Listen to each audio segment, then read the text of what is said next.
Связующий мост между Европой и Азией на Великом Шелковом пути. Столица Улуса Джучи, Золотой Орды, Ногайской Орды и Казахского ханства. Священная земля на берегу Урала, где покоятся правители Великой Степи. Столица Казахского ханства при правлении Касым-хан. Земля с богатой древней историей, где даже камни могут рассказать многое. Колыбель степной цивилизации. Здесь были построены водопроводы и плавучий мост. Прикоснись к своей истории, посети святую землю Сарайши.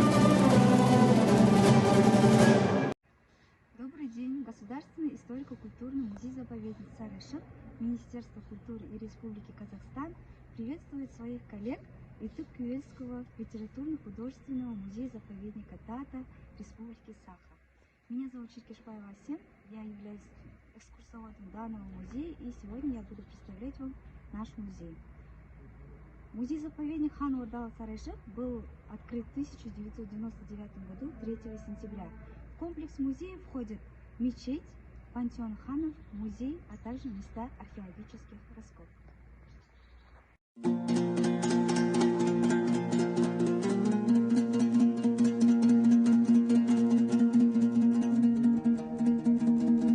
Первый комплекс нашего музея – это мечеть, был основан в 1999 году. Для местных жителей, а также для гостей дверь всегда открыта. Каждую пятницу здесь читается намаз. Высота мечети 13 метров.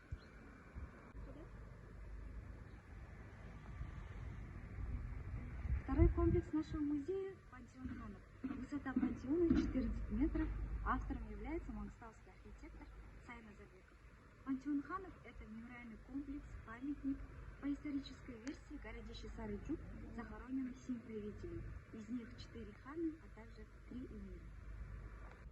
Первые 3 хана, ханы Золотой Орды, прямые потомки Чингисхана. Они Мику Тимур, Тухты, Жанибек-хан.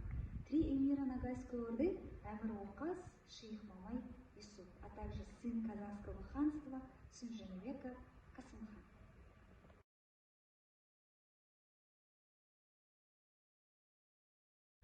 Также во дворе музея у нас имеется юрта «Этно-аул». В 2019 году у нас проводилась акция «Дары музею». Множество экспонатов были подарены нашему музею.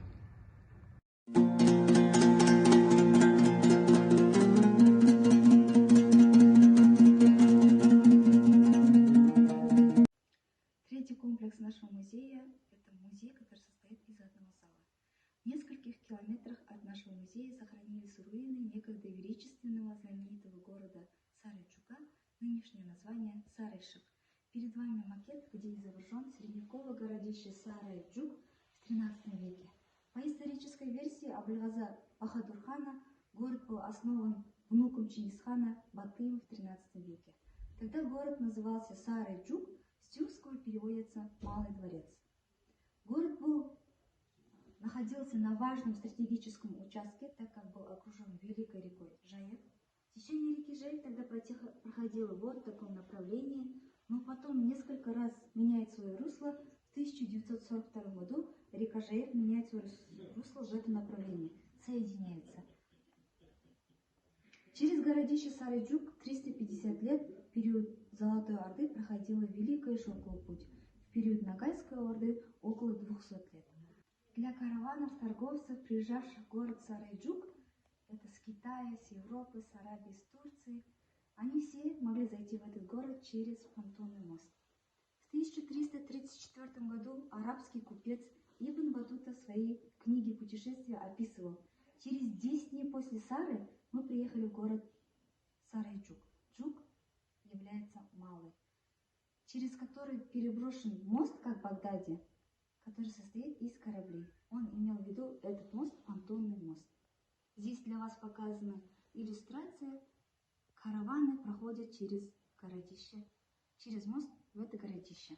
Также для караванов в городе были построены караван-сараи. Это у нас гостиницы, которые состояли примерно из 2 этажей, 40-45 комнат. Для вас здесь показаны, где были спальни, бани, кладовни, а также множество комнат. Впервые в 1262 году брат Батухана Берки-хан, городище Сарайджук, принимает веру ислам.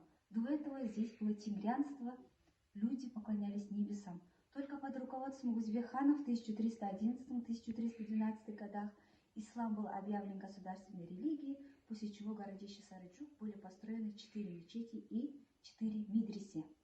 В 1395 году город был разрушен войсками Тамерлана, после чего Золотая Орда распадается. Позже Сарайчук является резиденцией Ногайской Орды, а также затем столицей Ногайской Орды целых 150 лет и столицей Казахского ханства при Касымхане целых 7 лет. В 1580 году город был полностью разрушен войсками русских казаков в XVI веке. Только после Советского Союза в это историческое место обратились особое внимание, здесь начались археологические раскопки, найденные экспонаты были собраны, отреставрированы, и в 1999 году 3 сентября музей-заповедник Хан-Ордалы-Сарайшық был основан. Также в городище Сарайчук в XIII веке хорошо было развито гончарное дело. Из местной глины гончары готовили множество посуд, которые они использовали в быту. Также самыми ценными экспонатами у нас являются обожженные из глины керамические трубы, которые использовались для водопровода, для канализации, а также для тепла. Теперь я бы хотела вас ознакомить с экспонатами нашего музея.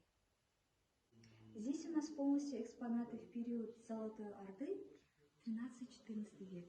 Посуды, найденные при археологических раскопках, обожжены из местной глины. В основном это посуды, которые люди использовали в быту, кумганы, чаши, тарелки. Здесь я бы хотела вас ознакомить с сфероконусом. Специальные посуды, которые обжигались на сильной температуре, использовались для хранения, а также для перевозки химических веществ, таких как ртуть, а также мужских и женских парфюмов. Также здесь я бы хотела вас ознакомить с этой картой, где указаны дороги Великого Шелкового пути, которые останавливались через Сарайшық. Два маршрута с Китая, с Турфан, Санжоу. Самым быстрым маршрутом караванов это было с Турфан до Сарайшық. Караваны могли дойти в течение 30 дней. С Ланчжоу до Самарканда караваны могли добраться в течение 45 дней, то есть это у них уже более длинная дорога. Также еще одна дорога караванов, это у нас с Аравии, а также с Турции. Здесь для вас показаны 3 основные города Золотой Орды. Это Сарай-Бату, Сарай-Берке, Сарайшық. Сарай-Бату являлся столицей Золотой Орды, сейчас находится в России, в Астраханской области. Сарай-Берке тоже вторая столица Золотой Орды, сейчас находится в России, в Волгоградской области, а также Сарайшық, Малый дворец Золотой Орды, сейчас находится в Атырауской области, село Сарайшық. Следующие экспонаты у нас палеонтология. Здесь у нас показаны череп древнего крупного верблюда, найденный при археологических раскопках в городище Сарайчук. До нашей эры здесь для вас показаны у них большие резцы зубы, также его кости. Для сравнения поставлены череп современного верблюда 21 века. Можно сравнить, современ они уже уменьшились в размерах. Также лопатка мамонта была найдена при археологических раскопках. Жернова, это дерментаз, используется для грабления, измельчения, а также для готовки муки. Большая жернова использовалась для животных, привязывали животных. А это ручная жернова, которую использовали наши предки, наши дедушки и бабушки. Хумы, это большие кувшины, используются для хранения продуктов в качестве холодильников. В больших количествах воду, а также зерна могли здесь хранить. И следующие, они использовались в качестве септика, где нет дна. Люди в домах использовали, ставили хуму и могли умываться. Также я хотела бы вас ознакомить с прекрасной легендой в городище Сарайчук про золотую лодку дочки Жанибек-хана. Сын Узбек-хана Жанибек-хан, когда правил городище Сарайчук, жил в таком белом сарае. Специальное ограждение коричневое, это чтобы никакие враги не могли зайти в его белый дворец. У Жанибек-хана было несколько сыновей, но была лишь одна единственная дочь, принцесса. Для своей дочери перед сараем он велел построить искусственное озеро. Через реку Жайык сюда выливали воду. У этого озера не было течения, оно быстро загрязнялось. Воду чистили каждые 10-15 дней. Ханская дочь любила лебедей, чтобы держать лебедей в этом озере. Когда проходила Великий шелковый путь, караваны покупали у них мешками сахар и сыпали в это озеро. Озеро становилось сладким, лебеди плыли, пили сладкую воду и не улетали. Народ стал называть это озеро Сахарным озером, Лебединым озером. Потом для своей дочери Жанибек хан велел построить из чистого золота золотую лодку. Ханская дочь любила кататься на золотой лодке, петь песни, любила, когда рядом с ней плывут лебеди. Но когда ей было лет 14-15, по неизвестным причинам ханская дочь погибает. Жанибек хан велит своим 7 верным солдатам похоронить ханскую дочь с золотой лодкой, золотыми украшениями в тайное место городища Сараджук, чтобы никто об этом месте не узнал.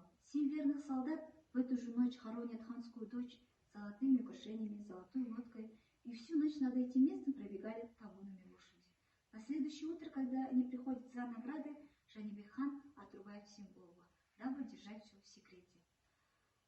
Вот у нас и сохранилась прекрасная легенда. Ханская дочь захоронена в городище Сараджук с ее золотой лодкой, а также золотыми украшениями. Следующий экспонат в период Ногайской Орды, 14-15 век. Здесь для вас показаны посуды с арабскими словами, штампованные, также кувшины из красно-коричневой глины, внутри натуральная глазурь, шарообразные посуды. В период Ногайской Орды городище Сараджук был более развит, значит, где была цивилизация. Здесь у нас экспонаты кувшины средних размеров, тоже желтой глины, а также красно-коричневой глины, хорошо сохраненные. Изделия из костей. Местные гончары тоже множество изделий делали из костей. Здесь у нас пуговицы, асык, разные изделия из костей.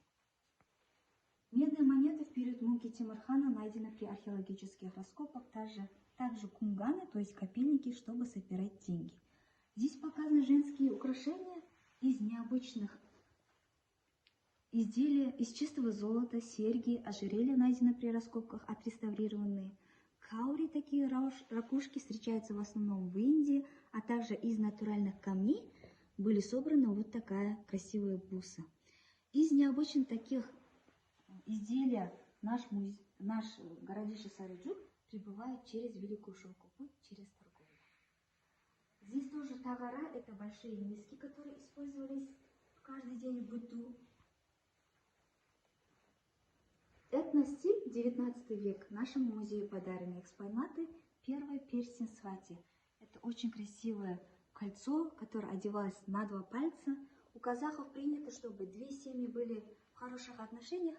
Мать невеста дарила матери жениха в подарок кольцо. А также блеск, это браслеты наших бабушек, нашему музею подарены. Здесь у нас экспонаты период казахского ханства, фарфоровые керамические посуды. Можно увидеть, сколько бы лет ни прошло, натуральная глазурь, узоры, все на месте сохраненное. Считается то, что такие посуды к нам в музей тоже прибывают через Великую шелковый путь торговли. В основном в таких посудах рисовались животный стиль, красивые узоры, цветы, арабские слова. Когда младенец рождается у казахов, мы его сажаем, кладем в деревянный бесык, то есть колыбельную. Под ним мы ставим горшки, называется тюбек, и из костей делается шумек, то есть это специальный контейнер для ребенка. Здесь у нас показаны строительные кирпичи, найденные при археологических раскопках. Также ташно, специальная большая камень, который использовался в качестве септика. Можно сказать, раковина. Специально здесь в центре есть отверстие, и можно было домой поставить и умываться. Вода не растекалась, проходила через эту дырку. Также в XIV веке самые ценные археологические раскопки — это у нас канализационные трубы из керамики, тепловые трубы, а также водопровод. Тоже найдено при археологических раскопках. Это у нас изделия для бани, то есть это у нас тазик для бани, облицовочные плиты, а также с 3 дырками. Здесь указан камень для слива воды. Архитектурный декор, то есть камни, которые использовались в качестве стены, а также кафеля красивых зданий, караван-сараев, мечетей и медресе. Китайский фарфор Силаду в основном принадлежал китайским императорам, аристократам, богатым людям. У простого народа она полностью отсутствовала. Фарфор сам он является очень тонким, очень богатой посудой. Здесь для вас показаны археологические исследования Сарайчика. В 1937 году первые археологические раскопки проводил российский археолог Николай Арзютов. В 1950 году археологические раскопки проводились академиком Альки Маргулан. И в 1996 по 2007 года археологические раскопки проводились казахстанским археологом Зинулла Самашева. Здесь указаны экспонаты. Это казахское оружие. Это у нас ядро, найдено при археологических раскопках, пушечное ядро, наконечник копья, железо, сейчас заржавевший вид, наконечник стрел было найдено, стрела отреставрирована, и сабля нашему музею подаренная, это юношеская либо женская сабля. Также нашему музею подарены две камчи, камши, используясь чтобы кататься на лошадях, а также показывать мужскую силу. И торсак – это экологическая посуда. Когда караваны, когда батыры выходили на дальнюю дорогу, с собой могли взять воду, кымыз-шыбат, то есть молочные продукты вместе с собой и выливать в эту посуду. И молочные продукты не пропадали несколько дней, хорошо сохраняли свой состав. Эта посуда была сделана нашим художником-реставратором Батырбай Кендр. Спасибо вам огромное, дорогие коллеги. Я думаю, вам очень понравилась наша экскурсия.